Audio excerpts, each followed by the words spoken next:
We're going to start here with a story that is still developing this hour. Firefighters tell us they've never seen anything like what happened overnight on this freeway in California. The video shows the moments when a fast-moving wildfire swept across this highway. The drivers were surrounded by those flames, hundreds of them running for safety, their cars and trucks left to burn.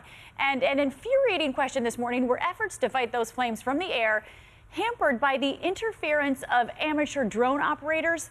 Let's get the latest now from ABC's Matt Gutman, who's on the scene in Phelan, California. Good morning, Matt.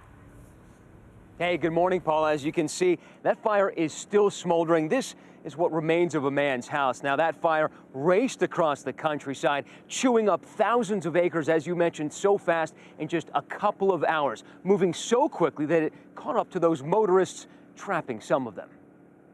This morning, the horror on the highway, an inferno racing up the hill, leaping onto the road. Cars, semis, even these boats bursting into flame. Nearly 30 vehicles damaged. Some turned into charred metal husks. The fire burning thousands of acres, moving so fast, this family narrowly missing it. Oh my God. I can feel the heat. The scene apocalyptic, an exodus of motorists fleeing their cars on foot, others taking to the hills, sedans on single-track roads. This man from Michigan on his first trip to California. People were running up the hill. It was just a nightmare. His kids taking it hardest. I just grabbed my kids and everyone was screaming.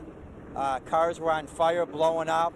Squadrons of jets dropping tons of flame retardant, hoping to slow the fire. Helicopters dumping buckets of water on those burning cars, to little effect. This morning, that wall of fire creating a massive curtain of smoke looming over the town of Oak Hill. Only 5% contained. The fire has consumed more than 3,000 acres.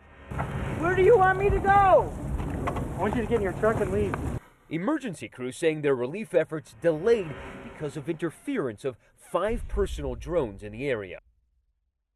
26 minutes. That's how long those firefighters were delayed in fighting the flames because of those drones. Now, no arrests were made. I want you to see and hear how dry it is out here. This is already shaping up to be one of the worst fire seasons in well over a decade.